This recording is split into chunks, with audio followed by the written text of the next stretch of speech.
যেদিন বাজার আনে ওই দিন যদিও আমাদের হাতে অনেক কাজ থাকে, আমরা অনেক ব্যস্ত থাকি, কিন্তু ওই দিনের ফ্রেশ রান্না করা খাবারটা কিন্তু খেতে বেশি মজা লাগে।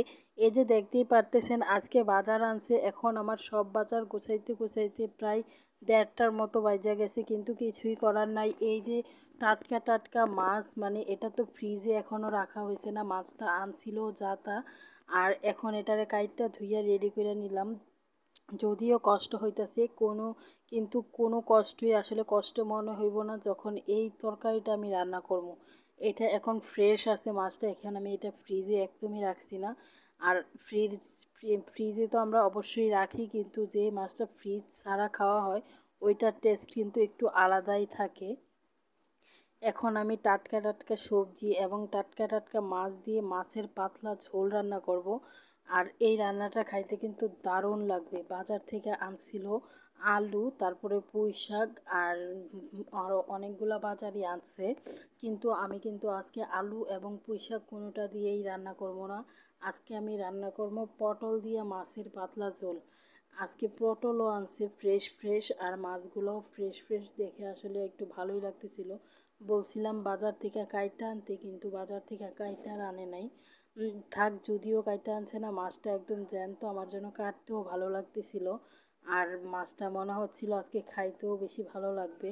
মানে তরতাজা মাছ দেখলে যেন আসলে অনেক ভালো লাগে। ঈদ তো, এখন তো ঈদের মরশুম, যেহেতু গরুর গোশত বেশি বেশি খাওয়া হইতেছে, কিন্তু মাছ আসলে মাছের প্রতি একটা ঝোঁক ছিল, বা অনেক দিন থেকে বলতেছিলাম যে মাছ আনেন মাছ আনেন।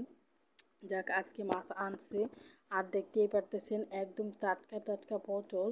এই পটলগুলা দিয়ে আজকে মাছটা রান্না করবো একদম পাতলা পাতলা ঝোল কইরা। এই আসলে অনেকে ভুনা খাইতে পছন্দ করে, কিন্তু আমি বেশি একটা ভুনা খাইতে পছন্দ করি না। আমি পাতলা ঝোল খাইতে পছন্দ করি।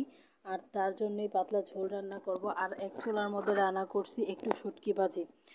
আর এগুলা মাছটি আমি ভাজি বসাই দিয়া আমি কিন্তু পটল কাটতে চলে গেছি।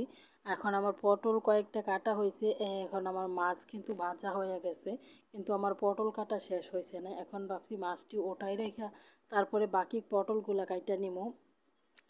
একটা মাছ আমি ভাজা রাখবো, কারণ আমার ঘরে যেহেতু 5 জন সদস্য, একজন সদস্য আবার মানে মাছ তরকারিতে দিলে বেশি একটা খাইতে পছন্দ করে না। তার কারণে আমি একটা মাছ এমনিই রাখবো। এই মাছটা আমি চুলাটা বন্ধ করে চলে গেছিলাম, মাছটা একদম ভাজা ভাজা মানে একটু শক্ত শক্ত হয়ে গেছে। এখন যদিও বা আবার চুলার আগুন দিয়ে দিছি, এখন আমার পটলগুলা কাটা শেষ। পটলের সাথে আমি 3টা আলুও দিছি, কারণ কিছু কিছু তরকারি আছে এটার সাথে যদি আলু না দেওয়া হয় তাহলে কিন্তু তরকারিটা খাইতে একদমই মজা লাগে না। বিশেষ করে পটলে তো মানে পটল তো একটু তেলতেলা ঝোল হয়, যদি আলুটা দেওয়া হয় তাহলে একটু ঝোলটা গাঢ় গাঢ় হয়, খাইতে বেশি ভালো লাগে, মানে ঝোলটাই একটু বেশি মজা হয়। আর এই পটলগুলা দিয়ে এখন আমি এই পটলগুলো আস্তে আস্তে ভাজি করে নিতেছি। আর ওইদিকে আমি পেঁয়াজ আর হচ্ছে গিয়ে সেটা কাঁচামরিচ, ধনিয়া পাতা, এগুলা সব কাইটা নিতেছি, সব আজকে ফ্রেশ। কাঁচামরিচ, ধনিয়া পাতাও বাজার থেকে নিয়ে আসছে, সব রকমের সবজি। এখন এখন আর 2-3 দিন আর আমার চিন্তা নাই, এখন 2-3 দিন ঘরের মধ্যে বাজার থাকবে, সকাল সকাল রান্না করে এলামও। এই বাজার আনলে আসলে একটু কষ্ট হয় এগুলা রাখতে, কিন্তু আবার এমন 1 সপ্তাহ অনেক আরামেই চলে যায়, ঘরে বাজার থাকে, মানে রান্নাটা তাড়াতাড়ি হয়ে যায়। এখন আমার পটলগুলা কিন্তু ভাজা হয়ে গেছে, কিন্তু তবুও আমি ভাবছি আর একটু ভাজি। আর এদিকে আমি কড়াইটারে আজার করছি, আজার করে সেরা এখন ভাবতেছি কড়াইয়াটার মধ্যে রান্না করবো, যেহেতু পাতলা ঝোল রান্না করবো, একটু ঝোল বেশি হইব, বড় একটা কড়াইয়ার মধ্যেই দেই, তার জন্যই বড় কড়াইয়াটা দিলাম। এখন দিয়ে দিলাম পেঁয়াজ। এখন আমি পটলগুলা মানে ভাজি বসাই দিয়ে পেঁয়াজ রসুন সবগুলোই কেটে নিছি। এখন পেঁয়াজটারে আমি হালকা করে একটু ভাজি করে নিব, মানে একটু হালকা ভাজা হলে এখন আমি দিয়ে দিব আদা আর রসুন। ঈদের দিনই কইরা রাখছিলাম, আদা রসুন ব্লেন্ডার করে ঈদের দিনই রেখে দিছিলাম, এটাই আমি এখন এটার মধ্যে ব্যবহার করলাম। আদা রসুন তো আসলে এই সাথে সাথে দিলে ভালো, কিন্তু আমরা তো আর এত অলস মানুষ প্রত্যেক দিন এটা প্রত্যেক দিন বাড়ি না, তার কারণে আগেই ব্লেন্ডার করে ব্যবহার করি। এখন আমার কাছে মনে হচ্ছিল তেলটা একটু কম হয়ে গেছে, তার জন্য আর একটু তেল দিয়ে দিলাম। আর দিয়ে দিলাম একটু পানিটা দিয়ে দিলে হয় কি মশলাটা আর পড়ে না। এখন পরিমাণ মতো সব রকমের মশলা দিয়ে দিব। শুকনো মরিচটা আমি একটু কম দিব, শুকনো মরিচের গুঁড়াটা, যেহেতু কাঁচা মরিচ আছে, কাঁচা মরিচের তরকারিটা কিন্তু একটু খাইতে বেশি ভালো লাগে, তার জন্য আমি কাঁচা মরিচ দিব। কাঁচা মরিচের তরকারিটা আজকে রান্না করব। অল্প একটু শুকনো মরিচ দিছি জাস্ট একটু কালারের জন্য, তাও একটু কালার কমই হইব, যেহেতু এটা পটল তরকারি তত একটা কালার বোঝা যাবে না। এখন আমি দিয়ে দিয়েছি হলুদ, বেশি কোনো মশলা তো ব্যবহার করি না।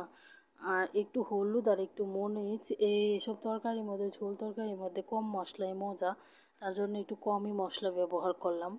একটু হলুদ, একটু মরিচ, লবণ আর আদা রসুন, বাস এগুলাই দেই। হিন্দুরা তো দেখি মানে আদা রসুন বেশি একটা খায় না, আমরা আবার যে কোনো তরকারিতে আদা রসুন ছাড়া আসলে আমাদের চলেই না।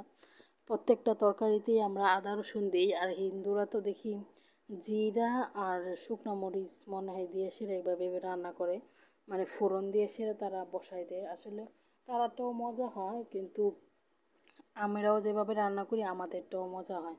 এখন আমি ওইভাবে কোনো দিনও রান্না করছি না, একদিন রান্না করে ট্রাই করবো আসলে ওইভাবে রান্নাটা কেমন হয়। এখন আমি কিন্তু এগুলারে আস্তে আস্তে একদম ভাজা ভাজা করে নিতেছি। যদিও আমার পটলগুলো আগে থেকেই ভাজা, কিন্তু তারপরেও আমি আবারও মশলাগুলোর সাথে একদম ভালো করে ভাজা নিছি। আর দিয়ে দিলাম একটু পরিমাণ মতো পানি। এখন পানিটা আমি একটু বেশি দিব, কারণ পটলগুলো সিদ্ধ হইব, আলুও সিদ্ধ হইব, এগুলা কিন্তু পুরোপুরি সিদ্ধ এখনও হয়েছে না।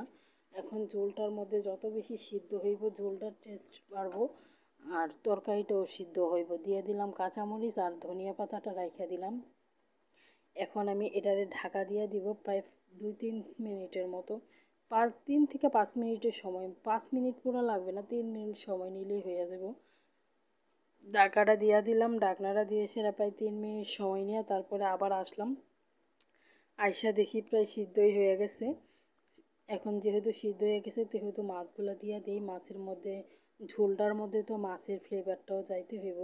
আর দিয়ে দিলাম 5টা মাছ, যেহেতু আমি 6টা মাছ ভাজি করছি, একটা তো রাইখেই দিছি। তরকারির মাছগুলো আমি আবার এত বেশি ভাজি না, একটু অল্পই ভাজি। এখন আমি দিয়ে দিলাম কি আর একটু পানি, যেহেতু এটা ঝোলের তরকারি পানির পরিমাণটা একটু বেশিই থাকবো, পানির পরিমাণটা একটু বেশি ভালো লাগবে। যে তরকারিটা যদিও সাদা সাদা দেখা যাইতেছে, কিন্তু তরকারিটার টেস্ট কিন্তু অনেক বেশি ভালো হয়েছে। আমি যদি এটার মধ্যে গুঁড়া মরিচটা আরও বেশি দিতাম তাহলেই কিন্তু তরকারিটা একদম লাল লাল হইতো। তরকারি লাল লাল হয় কিন্তু একটু তেল বেশি আর শুকনো মরিচের গুঁড়াটা একটু বেশি দিলেই তরকারিটা একদম লাল লাল হয়।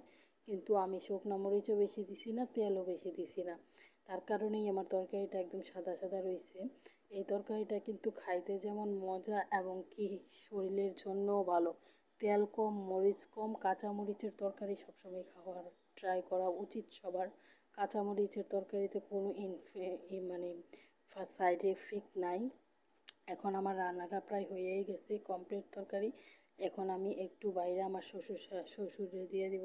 আমার শাশুড়ি খাইব ভাজা মাছটা, আমাকে আমার শ্বশুরে দিয়ে দিলাম 1 টুকরা মাছ আর একটু তরকারি, কারণ আমার শাশুড়ি ভাজা মাছ